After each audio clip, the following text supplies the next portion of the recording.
अस्सलाम वालेकुम। मेरा नाम डॉक्टर मुख्तियार है और आज मैंने मर्दों में जो बांझपन होता है, जो इनफर्टिलिटी होती है, उसकी कुछ हम मेडिकल काजेज़ को देखेंगे।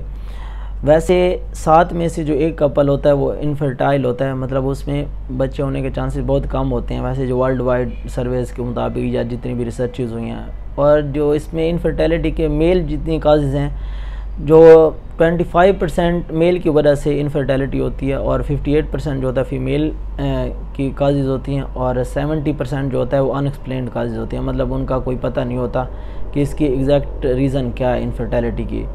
तो सबसे पहले हमें पता कैसे चलेगा कि अब ये इनफर्टिलिटी हो गई है। अब एक बंदे ने 12 मतलब एक कपल है 12 मंथ उनकी अगर अनप्रोटेक्टेड सेक्सुअल एक्टिविटी हुई है और उसमें कंसीव नहीं हुआ, मतलब उनकी फर्टिलाइजेशन नहीं हुई, तो इसका ये मतलब है कि वो इनफर्टाइल हैं, मतलब इनफर्टिलिटी हम उसे डिक्लेयर कर सकते हैं उन कपल्स में। उसके बाद हम इसकी काजेज़ देखते हैं। तो कुछ इसकी मेडिकल काजेज़ में सबसे पहले जो इसकी काजेज़ है वो है प्राइमरी हाइपोगोनाडिज्म। अब इसके अंदर क्या होता है कि जो हमारे गोनेड्स होते हैं वो हार्मोन्स जो हैं वो प्रोड्यूस नहीं कर रहे होते। अब इसके अंदर जो हार्मोन्स होते हैं जिनमें टेस्टोस्टेरोन है उसकी प्रोडक्शन बहुत कम हो जाती है, उसकी वजह से फिर ओवुलेशन नहीं हो पाती और फर्टिलाइजेशन भी नहीं हो पाती। और टेस्टोस्टेरोन जो है हमारे जो लिबिडो होता है, सेक्स ड्राइव होता है, उससे भी वो भी कम करता है। अगर कम होगा तो इससे भी जो लिबिडो है वो भी कम होगी। उसके बाद इसकी जो प्राइमरी हाइपोगोनाडिज्म है, इसकी अब काजेज़ क्या हो सकती हैं कि अगर टेस्टिस हैं उनका कोई इन्फेक्शन हुआ है, अब या फिर उनमें टेस्टिस की स्वेलिंग हो गई है या कुछ भी टेस्टिस के अंदर मसला हुआ है। इसके अंदर एक वैरिकोसील होता है, वैरिकोसील के अंदर क्या होता है कि जो टेस्टिस को जो वेन जा रही होती है उसकी स्वेलिंग हो जाती है, तो उस वजह से भी टेस्टिस के जो स्पर्म प्रोडक्शन है तो वो कम हो जाती है। अब मेन इसमें इनफर्टिलिटी में क्या होता है, या तो स्पर्म प्रोडक्शन कम हो रही होती है या स्पर्म काउंट कम हो रहा होता है, या फिर जो स्पर्म का फंक्शन है वो अब नॉर्मल हो रहा होता है, या वो मतलब जो स्पर्म है वो प्रॉपर तरीके से काम नहीं कर रहा, या फिर ये भी हो सकता है कि स्पर्म की मूवमेंट है उसमें भी मसला आ सकता है, मोर्टेलिटी भी मसला आ सकता है। जो स्पर्म को जो डक्ट लेके जा रही है, अगर उस डक्ट में मसला आ जाता है तब भी फर्टिलाइजेशन नहीं हो सकेगी और इनफर्टिलिटी होगी। और उसके बाद इसमें आ जाता है सेकेंडरी हाइपोगोनाडिज्म।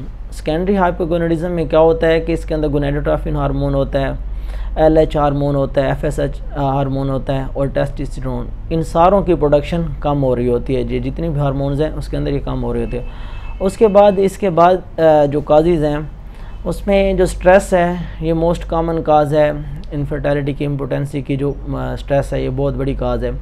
अब कुछ ड्रग्स हैं जो इनफर्टिलिटी काज कर सकती हैं, जैसे स्पाइरोनलैक्टोन हो गया, सेमिटिडीन है या कीटोकोनाजोल है, ये एंटीफंगल ड्रग है। और जो स्पाइरोनलैक्टोन होती है ये हाइपरटेंशन में भी इस्तेमाल होती है और एडीमा वगैरह के लिए भी इस्तेमाल होती है। और भी कुछ जो अर्थराइटिस में ड्रग्स इस्तेमाल होती हैं, अल्सर्स के लिए ड्रग्स इस्तेमाल होती हैं। तो काफ़ी सारी ड्रग्स हैं जो इनफर्टिलिटी काज कर सकती हैं। उसके बाद इसमें आ जाता है कि डिसऑर्डर स्पर्म ट्रांसपोर्ट। अगर जैसे स्पर्म ट्रांसपोर्ट हो रहा है उसमें कोई मसला आ रहा है, अब जो टेस्टीज है उनके अंदर जो स्पर्म की प्रोडक्शन होती है, जो उनको एक वाज डेफरेंस एक डक्ट होती है वो लेके जा रही होती है, अब उस डक्ट में मसला आ जाए या मिसिंग हो जाए डक्ट, सिस्टिक फाइब्रोसिस एक डिजीज़ होती है, उसके अंदर CFTR एक जीन होता है, उसकी म्यूटेशन से क्या होता है कि वाज डेफरेंस जो वो डक्ट है वो उसकी मिसिंग हो जाती है। जब उसका मसला होगा, मिसिंग होगी या वो डैमेज होगी, तो उस वजह से भी स्पर्म जो ट्रांसपोर्ट है वो प्रॉपर तरीके से नहीं होगी। जब स्पर्म ट्रांसपोर्ट प्रॉपर तरीके से नहीं होगी, जो इजैकुलेशन में स्पर्म्स नहीं आएंगे, स्पर्म काउंट कम हो जाएगा, तो फिर भी इनफर्टिलिटी होगी। उसके बाद आ जाता है इसमें प्रोलैक्टिनोमा एक कंडीशन है। उसके अंदर क्या होता है कि जो हमारा पिट्यूटरी ग्लैंड है इसका ट्यूमर बनता है। उसके अंदर क्या होता है कि जो पिट्यूटरी ग्लैंड है वो हमारा पैदा कर रहा होता है प्रोलैक्टिन हार्मोन को। और प्रोलैक्टिन हार्मोन का क्या काम होता है कि ये जो वुमेंस के अंदर ब्रेस्ट जो है उसके अंदर ब्रेस्ट फीडिंग में, और दूसरे नंबर पे ये मिल्क प्रोडक्शन में इसका रोल होता है। अब मर्दों के अंदर भी प्रोलैक्टिन हार्मोन जो है पैदा तो हो रहा होता है, लेकिन जो टेस्टोस्टेरोन है ये इसके फंक्शन को कम कर रहा होता है। लेकिन जब टेस्टोस्टेरोन कम हो जाएगा तो और प्रोलैक्टिन ज़्यादा हो जाएगा, तो उसके अंदर वजह से क्या होगा कि मर्दों में भी फीमेल की तरह ब्रेस्ट होने लगेगा, उसे गायनेकोमेस्टिया बोलते हैं। और इसके बाद आ जाता है स्ट्रेस, एक तो हो गया डायबिटीज़ में हो सकता है, डायबिटीज़ में इरेक्टाइल डिसफंक्शन होता है, उसकी वजह से भी इनफर्टिलिटी हो सकती है। अब किसी में इरेक्शन का मसला है तो उस वजह से भी इनफर्टिलिटी हो सकती है।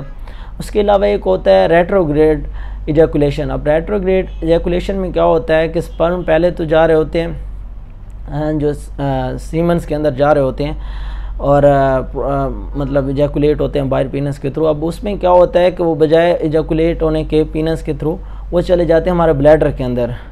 तो जब वो ब्लैडर के अंदर चले जाते हैं तो उसे हम रेट्रोग्रेड इजैकुलेशन बोलते हैं। इसकी भी काफ़ी ज़्यादा काजेज़ हैं रेट्रोग्रेड इजैकुलेशन की भी। डायबिटीज़ है, मतलब इस तरह की बहुत ज़्यादा इसकी काजेज़ हैं रेट्रोग्रेड इजैकुलेशन, जिसमें स्पर्म बजाय के अपने जो नेचुरल रास्ते के थ्रू नहीं जा रहे होते वो ब्लैडर के अंदर चले जाते हैं। तो इसमें ब्लैडर की अगर सर्जरी हुई है, प्रोस्टेट की सर्जरी हुई है, तो कोई भी इस तरह की सर्जरी वगैरह हुआ है उस वजह से भी वो रेट्रोग्रेड इजैकुलेशन हो सकती है। बाकी कुछ केमिकल्स भी होते हैं उनकी वजह से भी इनफर्टिलिटी हो सकती है। और या फिर एक्सरेज जो है, जो एक्सरेज रेडिएशंस होती हैं, इनकी वजह से स्पर्म काउंट जो है वो भी डिस्टर्ब हो सकता है। अगर ज़्यादा मिकदार में एक्सरेज होंगी, एक्सपोजर होगा, तो उस वजह से परमानेंट जो स्पर्म प्रोडक्शन है वो ख़त्म हो सकती है।